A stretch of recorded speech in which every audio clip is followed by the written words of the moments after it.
Hey, we are back reviewing areas from Elden Ring. This time we will be traveling deep underground, and exploring the mysterious eternal city of Nokron. That sounded like AI, what is wrong with me? Unlike Stormvale Castle and Academy of Raya Lucaria, I don't really hear much conversation about Nokron. It is kinda just another dungeon. Also, unlike Stormvale and Raya Lucaria, Nokron is completely optional. Well, technically the other two are optional, but come on now, don't be that guy. Usually FromSoft's optional stuff ends up being the best content the game has to offer, so hopefully Nokron continues that tradition. Like the previous videos, I will be basing my review on 3 criteria: presentation, layout plus rewards, and combat. With presentation being rated out of 10, while the others are being rated out of 20, as presentation isn't as important to me as the other two. That will leave us with a score out of 50. Presentation is based on the area's aesthetic, music, and the visual design of enemies and how well they blend with the area's feel. Layout is based on how fun and thoughtful I think an area is to explore, and rewards are based on how impactful your exploration feels. Finally, combat is based on if the enemy encounters in this area feel like they are a well-designed battle. I have nothing else to say, let's get right into it. You won't believe me when I say this, Nokron looks pretty good. Not sure if I've mentioned this before, but Elden Ring is probably up there with my favorite game of all time purely on an artistic view. Each area feels so distinct from one another, and Nokron is no exception. Until Noxtella comes along, but that's not Nokron's problem. Don't worry buddy, you are safe. Nokron is an extension of Siofra River, which I won't be talking about in this video or probably in this series because it is an open region rather than a dungeon. But Matt Monster, why did you call this series area by area then if you are only talking about the dungeons and not each and every area?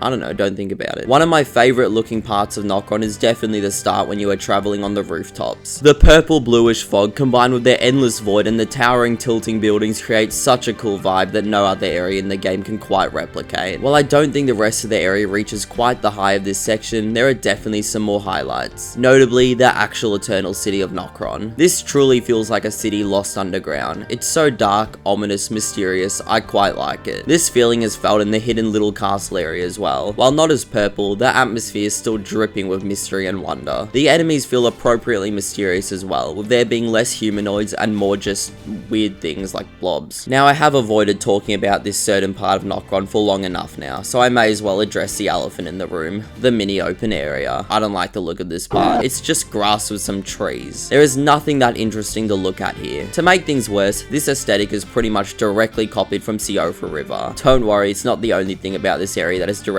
copied from there. We will definitely get into that. This zone unfortunately does bring down the presentation of this area quite a bit. It is pretty jarring going from mysterious buildings to grass. But of course, by far my favorite part of this entire area is the insane skybox. While not unique to Nokron, I can't deny how beautiful it looks. The stars being so close to you, the blues and purples sinking the area into enigma. That's a fancy word. Words can't describe how cool this skybox is. And let me remind you, we are underground. This isn't outer space. This is sitting under a rock. So with all of that being said, I would give the presentation of Nokron Eternal City an 8 out of 10. I love the atmosphere of this area and adore the look of some of the individual areas and especially the skybox. But the open area is kinda dull and does slightly bring down the rating. An 8 out of 10 is still good though. Hopefully Nokron can keep up the high scores.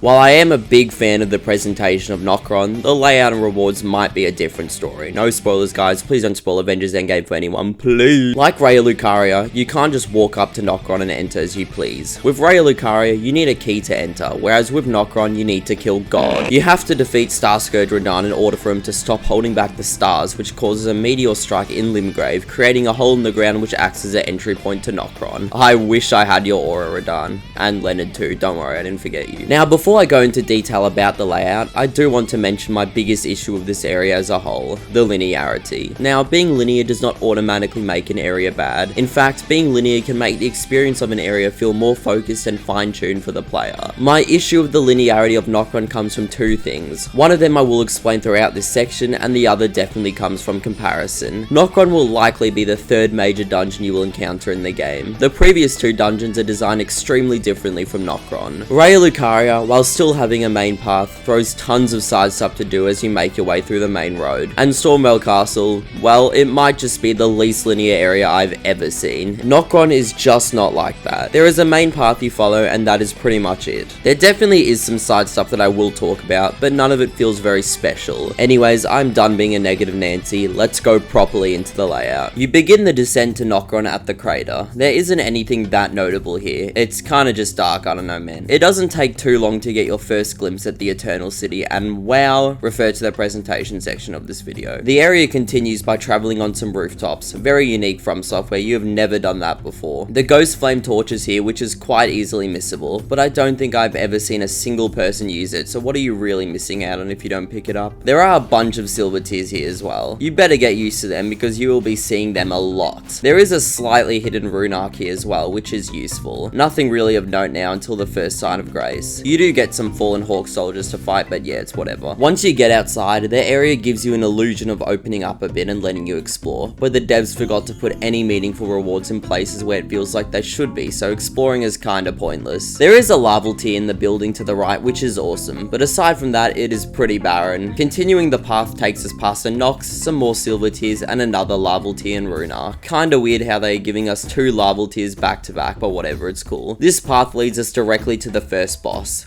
Ourselves. Yes, we have to kill ourselves. Once defeated, we can cross this cool bridge with Torrent leading us into the open area. To access the boss, you have to light 6 torches scattered throughout the zone. I like this idea as it incentivizes you to explore and... wait, hang on a second. Haven't we done this exact same thing before? Oh yeah, we have! This entire concept is straight up copy and pasted from Siofra River, which most players would have already been to. I love that idea there as it felt fresh and forced me to explore the region more thoroughly, which felt rewarding and fun to me. Do I think this idea was so magnificently genius that it deserved to be copy and pasted in a dungeon that is right next to the region, which also has the same aesthetic and shared enemies? No, I fucking don't. This might be the most pathetic reuse in the entire game. I don't give a shit that Godric is in some throwaway Evergel and renamed fucking Godfroy. That doesn't piss me off because it is so minor and I didn't even know it existed until my 4th playthrough. This reuse actively makes Nokron worse, Siofra River worse, and the entire game worse. You are telling me Miyazaki himself couldn't come up with some other unique way of getting to the boss, so he just gave up and copied the entire gimmick of Siofra River. And you want to know the worst part about all of this? Your reward for doing the exact same thing you've already done before is fighting essentially the exact same boss you have already fought. That's right, Ancestor Spirit is back, baby. Woo! Now, I wouldn't care if this was just a normal boss. I would just skip it. But the geniuses at FromSoft decided that this boss was so inspired and peak that they had to make it a remembrance boss. Yeah, a boss that has maybe like 3 new moves compared to the previous version is so awesome that it just had to be a remembrance. So I feel like I'm obligated to fight this boss every playthrough so I can get all the remembrances and feel fulfilled. Spoilers for the combat section, but Regal Ancestor Spirit is my least favorite remembrance boss in the base game. I am just not a fan of this guy. This open area makes me so angry. Delete it from the game and I would probably like Nokron more.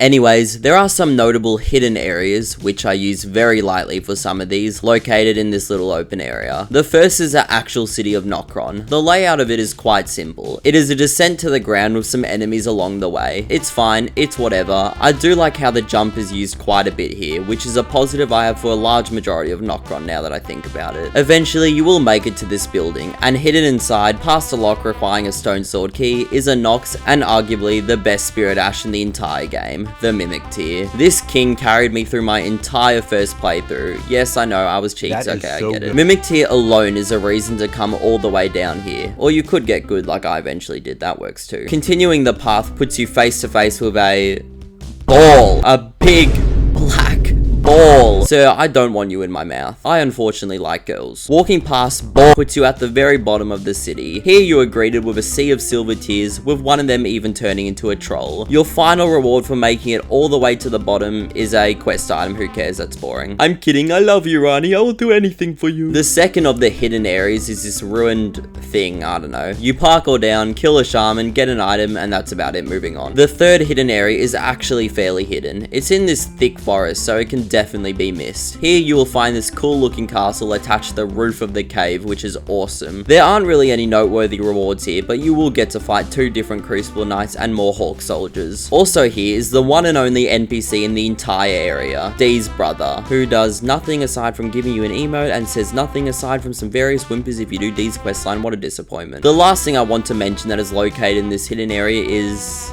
something I will definitely be talking about later. Defeating this something opens up the opportunity to climb into a tomb, taking you to deep root depths. Alright, I can't. One last thing I want to very quickly mention is that there is a platforming section that leads down to a Dragonkin soldier, but that is more tied to Siofa River, so I won't be talking about it in detail here. And that's hopefully the entire layout and notable rewards of Nokron. Before giving my closing thoughts, I want to mention what the second issue I have with the linearity of this area is. It's the fact that nothing cool was done with it. Most of this area was just walking. Nothing cool to see, nothing fun to find, just boring walking. Linear areas like this thrive off the meticulously crafted events that can happen. The Ring City from Dark Souls 3 is a perfect example of a linear area done right. This is just Death Stranding simulator. Nothing cool happens, there is barely anything interesting to discover, it is just a slog with nothing to do. The only reason why the layout plus reward section of this video is so much longer than Stormvale and Raya Lucaria is because I'm being a little bitch and complaining most of the time. Anyways, time for my closing thoughts. What do I think of Nokron Eternal City? I don't like it. It really is a damn shame because I see the bones of an incredible dungeon here. How am I so dumb? If they expanded upon the start of the area and the actual city of Nokron, while also getting rid of the filler, this area could have been good, maybe even great, but God wasn't nice to us this time, as a large portion of this area is an open field with an exact reuse of a previous gimmick that leads to an almost identical boss that you have previously fought. The only real standout item you get in Nokron is the Mimic Tier, which most players probably won't even use in repeated playthroughs. The fact that the only NPC here exists just for a questline is the poop cherry on top. I will be giving the layout plus rewards of Nokron Eternal City a 5 out of 20. Not because it is irredeemable, but because it could have been so much more.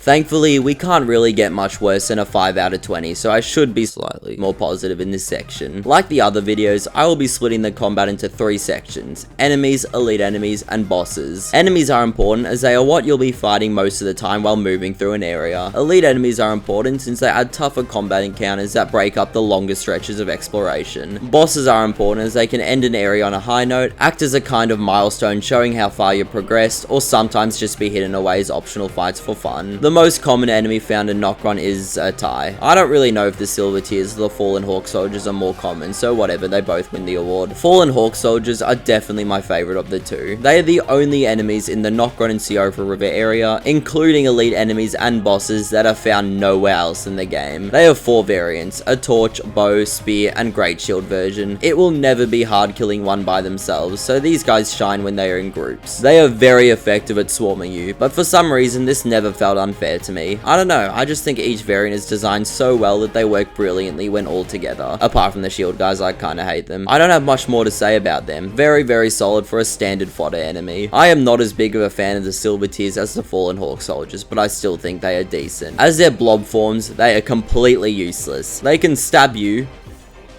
Well, they can't, but they can try, and that's pretty much it. Where they get more interesting though is some of them can transform into these NPCs, which are way more challenging and interesting. One of them can even transform into a troll. Truthfully, I hate NPC fights in Souls games. They are rarely done right, and even then, I still don't really find the good ones very fun. But I can admit they are more interesting than blobs. Some other enemies here include rats, dogs, jellyfish, the usual. The Ancestor followers are cool, I guess. They are decently fun to fight, and I can't deny that they do enhance the atmosphere of Nokron. If only their entire point of existence wasn't because of an asset flip, that would be cool. There are 2 standard enemies in Nokron, however, that I think are really great. The first of them being Ball. I mean, what can I say about Ball? It's so funny. All it can do is roll at you and pray you get hit. I love it. Obviously, if I'm judging Ball purely on a mechanical point of view, yeah, it isn't good. But being funny matters a lot to me, and Ball is very funny. The other standard enemy found here are the variety of Noxes. Simply put, the Noxes are amazing. They are the perfect enemy to have here. Way harder than your fodder enemies like the Fallen Hawk soldiers, but not quite in the level of the elite enemies. They are fast, require your attention, not spammed everywhere, have different variants. You can't ask for more when it comes to a regular enemy. So overall, I think the regular enemies are pretty good in Nokron. Elite enemies are when my smile turns upside down. Unlike Raya Lucaria, it was pretty easy classifying which enemies are elite or not. These 4 enemies are your reward for exploration, don't respawn, and are way tougher than your standard enemy. The first of them is a Red Wolf of What? We just fought you in Raya Lucaria as a boss. Take a break, man. The second elite enemy found here is a Crucible Knight. We did fight one in Stormvale Castle, but that was quite a while ago, and I don't mind seeing him again since I actually really enjoy his moveset. The third of the elite enemies here is another Crucible Knight. I'm seeing the issue here. I truly do not mind reuse when it isn't in your face. If there was only one Crucible Knight in the entire game, then I wouldn't like that, as they are genuinely fun and challenging encounters that I want to fight over and over again. But when you have them placed back to back like this, the only thing that comes to mind is why. It doesn't make the first encounter feel as special anymore. I can guarantee you remember when you fought your first Crucible Knight and can't remember when you fought your 8th. At the very least, this second one is a different type of Crucible Knight, so I can't be too mad. The 4th elite enemy is another Crucible Knight. So we have established that the actual selection of elite enemies is kinda mid, but the most important part is how fun they are to fight. I think this time I will go from best to worst to make it a little more interesting. My favorite elite enemy in Nokron is the Crucible Knight, but which one we will never find out. You don't have direct access to this Crucible Knight from Nokron. You have to go through the teleporter at the second Belfry Tower. You could argue that this isn't technically part of Nokron, but my video, my rules. I love how you can see the Crucible Knight staring at the Mogwin Dynasty Mausoleum. Such a good touch. This one has a phase 2 and it is actually quite unique. He gains some fire mouth attacks, which you don't see often on Crucible Knights. While I don't think I like these attacks as much as other Crucible incantations, I do appreciate the variety. What carries him to my number 1 spot in this ranking is the setting and lead up. There aren't any enemies to clear out on your way here, so a fair fight is guaranteed. It is just awesome fighting on this broken bridge on top of a void. Good stuff. My second favorite elite enemy here is the female Crucible Knight in the Siofra Aqueduct. Yeah, it's an aqueduct, not a castle, my fault game. While the location is a little bit annoying since you have to clear out some enemies in order to have a fair 1v1, I do respect that she has an entirely different moveset to the other Crucible Knights. She uses her weapon as a drill in phase 2, which is very cool. Overall though, I still think I enjoy the male Crucible Knight's moveset a little more. The female ones never felt that satisfying to me. Still decent though, and leagues better than the 2 we haven't talked about. The third Crucible Knight, he's just another Crucible Knight. The moveset is everything you've already seen before. I guess this one will likely be the first one you will encounter in Nokron, so it deserves like +1 point in originality. What really makes him extra not good is where you fight him. It looks pretty, but it is very annoying if he decides to stay in the narrow bridge. If you lead him to the bigger platform, it becomes just another Crucible Knight fight. He can commit suicide though, that is pretty funny, I can't lie. So there is nothing special about this guy, and he may as well not exist. But by far the worst elite enemy in Nokron is the Red Wolf of Radagon. Oh my god, this mud is so much worse when she is in an open area like this. All she does is run away from you. I can't tolerate it. Wolves join the battle as well, but they are very easily dealt with, so they are a non-issue. This guy took me so long to kill, and when I finally did, I was rewarded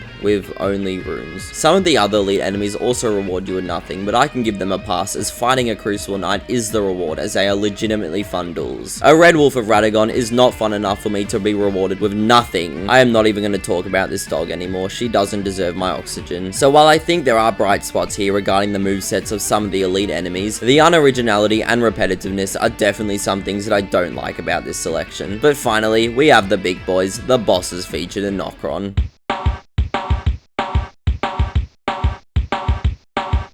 There are 2 bosses waiting for you here. While none of them are unique to Nokron, they weren't featured in Stormvale or Raya Lucaria, so I will at least have more to say about them. The first of them you encounter, and my favorite, is Mimic Tear. The concept alone is cool, fighting an exact copy of yourself. That's really unique, until it isn't. While I did mention earlier that I don't like NPC fights in general, Mimic Tear is one of the very few exceptions. It's just fun killing yourself. In a video game, not real life. It's dangerous to go alone. Take this. My favorite part of this fight though is a little cheese you can do to make it stupid. If you go into the fight with no gear on, the Mimic Tear will have nothing to fight you with. It doesn't copy your entire inventory, it just copies what you have equipped. Normally cheeses like this work against a fight since you can just skip it and it becomes pointless. But the novelty of fighting a defenseless naked man is pretty funny. This fight isn't meant to be a mechanical demon anyway. It's just meant to be a silly encounter that you beat on your first or second second try. For that, I think Mimic Tear is really cool. The other boss found in Nokron is the Regal Ancestor Spirit. I already briefly talked about him earlier, so I won't go into too much detail here. Regal Ancestor Spirit is a remembrance boss that is basically a copy of an earlier boss that is also no more complex than a mini boss. The mix-ups are minor, the difficulty is non-existent, and the annoyance is high because of this stupid heal Wisers here. The one and only thing that the Regal Ancestor Spirit has going for him is the atmosphere. The design and arena for him is truly incredible. No boss in the entire game or series as a whole is even remotely similar to this guy.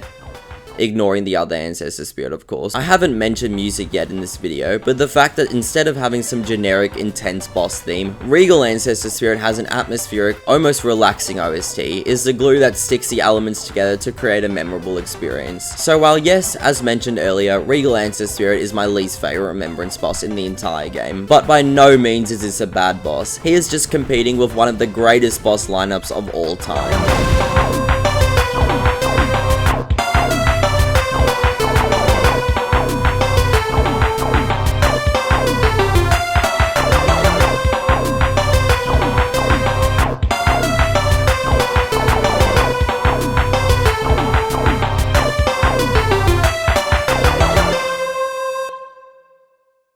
So with all of that being said, I would rate the combat of Nokron A. Oh, you want me to talk about that boss, do you? Do you really want me to talk about that boss, do you?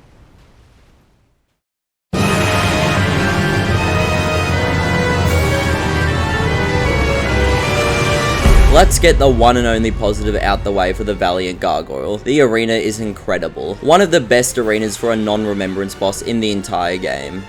Visually. The Valiant Gargoyle is one of the most irritating enemies in all of Elden Ring. They are tall, lanky dickheads that fly away all the time. The only move that is slightly enjoyable to dodge is the Sword Slam that sends a ground eruption towards you. Every other move is either boring, not fun, or so weirdly delayed that I feel like I have to rewire my brain in order to dodge correctly. I love delayed moves. They force you to learn a boss thoroughly and not spam dodge every time you see an enemy move. These delays are awful. The animations just feel wrong. I know it isn't a hitbox problem because it always feels like I get hit when I should get hit. I just think it is a bad design problem. The worst part about its moveset though is the poison breath. Oh my fucking god. This has to be one of the worst attacks ever put in a video game. First of all, it comes out so quickly that you have to already be anticipating the attack in order to not take any damage. The best way to avoid the attack is to go behind the gargoyle as the poison can't reach you from there. Secondly, at least with my PC, it just lags my game. No other point in the entire base game makes my PC chug more than the Valiant Gargoyle Poison Breath. Thirdly, it is just impossible to see. If a near instant poison attack that lags your PC doesn't even have the courtesy to be visible, then what are we even doing here? And fourthly, the worst part about this attack is the contact damage. Oh my fucking Lanta, did they mistype a 0 here? Why does it do so much contact damage on top of building up poison? This move is the worst move ever, I just can't take it. There is just no way that this boss can get any worse.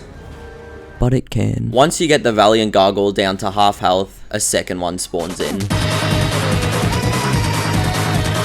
Are you kidding me? Are you out of your mind? I made sure to really emphasize that the arena is incredible visually, because oh my goodness, does this not work with two enemies. There is no cover to break up the aggressiveness of these two. You just have to run in circles and pray they both don't spam attack you at once. Not a single ounce of effort was made to make these two work well together. The devs just dumped both of them in one arena and called it a day. It is actually horrible. God's Skindua is the Mona Lisa compared to these guys. There are possible combinations of attacks that these two can pull that are borderline impossible to avoid. I can't even believe this is in the game. The devs clearly want you to use the Mimic Tear you just got in order to beat them, but if you choose to do that, the fight still doesn't work because it doesn't fix the fundamental issues here. Two enemies that don't work well together dumped in an arena that doesn't work well with them. This is the worst boss in the entirety of Elden Ring, and one of the worst bosses ever designed in a video game. A homeless man high out of his mind could easily design a better constructed boss than the Valiant Gargoyle duo.